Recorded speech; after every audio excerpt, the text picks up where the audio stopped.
कोई भी अगर संस्कार कहीं से कोई सीखता है तो उसमें कोई कमी नहीं है। हम लोग संस्कार सीखे हैं, मान लीजिए आरएसएस स्कूल से ही सीखे हैं, तो कुछ तो सीखे हैं। उनके जैसा तो नहीं ना है कि हरा गमछा बांध करके बिहार में घूमे चल रहे हैं और उग्र लोगों के साथ कुछ लोग जो उनके ग्रुप हैं और बिहार को डरा रहे हैं, जंगल राज का पाठ पढ़ा रहे हैं।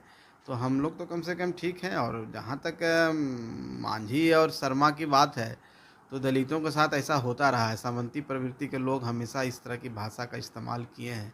हम लोग कमज़ोर हैं, दलित हैं, कोई कुछ भी बोल दे सकता है। हमारे कार्यकर्ता अभी उतने उग्र नहीं हुए, हमारे लोग अभी उतने उतने जागरूक नहीं हुए। जिस दिन जागरूक हो जाएंगे ना, तो उस दिन वो बोल नहीं पाएंगे, उनको हिम्मत नहीं होगी। तो ये सब होता रहा है, सदियों से ये होता रहा है। उसी के खिलाफ हम लोग ने पार्टी बनाई है। गरीबों की आवाज़ बनने के लिए हमने पार्टी बनाई है। और जब हमारे साथ कुछ लोग इस तरह की टिप्पणी, अभद्र टिप्पणी करता है, और आदरणीय लालू यादव जी की तरफ से इस तरह की टिप्पणी आती है कि जीतन मांझी नहीं, जीतन शर्मा है, मतलब हमारी आइडेंटिटी, हमारी पहचान और हमारे ऊपर सवाल करने की बात है। तो इससे अभद्र हम समझते हैं कि कोई बात नहीं हो सकती है। और हम भी कुछ भी कह सकते हैं, लेकिन हम लोग उस संस्कार में नहीं है कि हम उनके प्रति कुछ इस तरह की बातें करें। बाकी उनका जो कहना है कहने दीजिए, जनता सब समझती है, जनता मालिक है। और जनता के बीच में जाके हम लोग इस बात को रखेंगे। आने वाला समय में जनता उनको सबक सिखाएगी। लालू यादव कल इलाज करवा के पटना पहुंचे हैं और जीतन राम मांझी को लेकर कह रहे हैं कि वो मुसहर है का।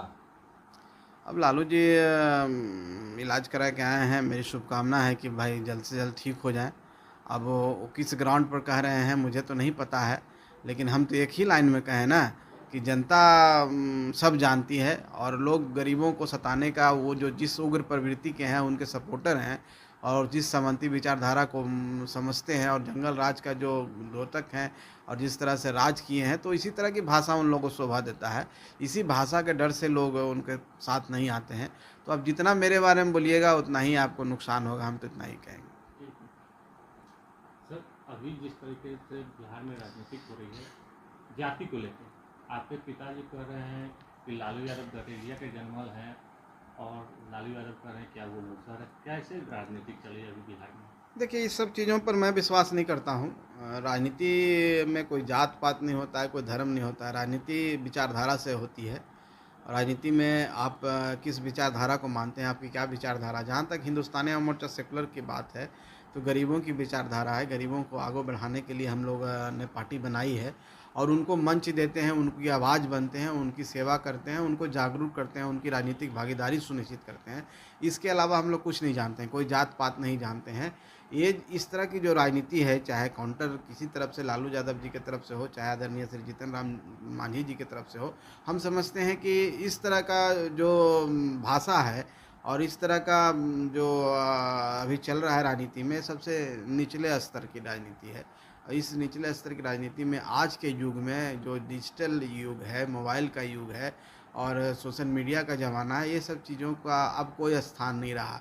आपको काम करके दिखाना होगा, आपको ये दिखाना होगा कि हम गरीबों के सही में शुभचिंतक हैं, हम गरीबों के लिए काम कर रहे हैं। किसी के ऊपर कोई टिप्पणी कर देने से, काउंटर अटैक कर देने से हमको नहीं लगता इससे कोई फ़ायदा होने वाला है। तेजस्वी यादव अपराध को लेकर कह रहे हैं कि बिहार में जब से एनडीए की सरकार आई है आपराधिक घटनाएं बढ़ गए और बिहार में आपराधिक लोग भी बढ़ गए। अब तो तेजस्वी यादव जी को उस समय की बात सोचनी चाहिए जब 15 साल उनके शासनकाल था, उनके पिताजी का और उनके माताजी का शासनकाल था। उस समय अपराध की क्या स्थिति थी। उस समय तो ऑर्गेनाइज क्राइम होते थे, उस समय तो गैंग वार होता था। उस समय बड़े बड़े लोग, आप लोग भी पता होगा, आप लोग को पता नहीं उस समय का क्या, याद नहीं होगा। उस समय नरसंहारों का दौर होता था। लोग 5 बजे के बाद घर से नहीं निकलते थे, बेटियां हमारी घर के बाहर नहीं निकलती थी, कोई स्कूल कॉलेज जाने से उनके अभिभावक को रोकते थे। आज तो ऐसी स्थिति नहीं है। आदरणीय नीतीश कुमार जी की सरकार जब से बनी तब से बिहार बदल गया और बिहार में सुख चैन शांति हुई। इसलिए बिहार में आज भी नीतीश कुमार जी को 19 साल से मुख्यमंत्री हैं। इसका कारण है कि नीतीश कुमार जी ने बिहार में काम किया। और नीतीश कुमार जी किसके खिलाफ आए थे? लालू यादव जी के खिलाफ आए थे, जंगल राज के खिलाफ आए थे। वो शांति के प्रतीक हैं, लालू जी अशांति के प्रतीक हैं। तो ये कह देना कि अपराध बढ़ गया, ये हुआ, देखिए छोटे मोटे अपराध होते हैं। और समाज में आप रहिएगा तो आप कभी भी से ले लीजिए, आप उस समाज, प्रेमेटिक समाज की बात कीजिए, अरिस्टोटल प्लाटो के समय की बात कीजिए, उस समय अपराध होते थे। लेकिन आज ये अपराध जिसको आप कहते हैं, वो अपराध किसी कारण से होते हैं, छोटे मोटे अपराध होते हैं, लेकिन उस अपराधी को तुरंत पकड़ लिया जाता है, उनको कड़ी से कड़ी सज़ा दी जाती है। उनके समय में अपराध स्पॉन्सर्ड था, मतलब कि जो अपराधी थे वो सत्ता के स्पॉन्सर्ड होते थे और सत्ता का संरक्षक उनको प्राप्त था और उस संरक्षण में वो अपराध करते थे। वो अपराध आज के डेट में नहीं है। आज अपराधी डरते हैं अपराध करने से और छिटपुट घटना, क्योंकि हर इंसान आप कुछ भी कीजिएगा कुछ न कुछ लोग रह ही जाते हैं, लेकिन सरकार का पूरा प्रयास है कि ऐसे लोगों को भी कड़ी से कड़ी सज़ा दी जाए ताकि इसकी पुनरावृत्ति नहीं हो। और सरकार लगी हुई है, सजग है और पूरी तरह सुशासन की सरकार है।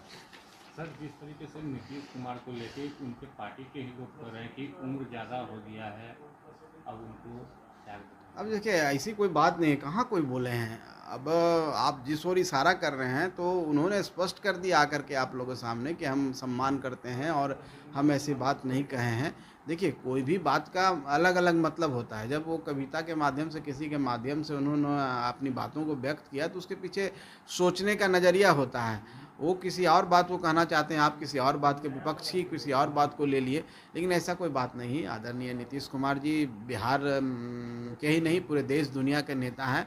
उन्होंने बिहार में जो बदलाव किया है पूरी दुनिया ने देखा है, पूरे देश ने देखा है, सब लोग उनको मानते हैं और अभी भी उनमें बहुत क्षमता है, हम लोग समझते हैं। हम लोग उनको देखे हैं कार्य करते हुए।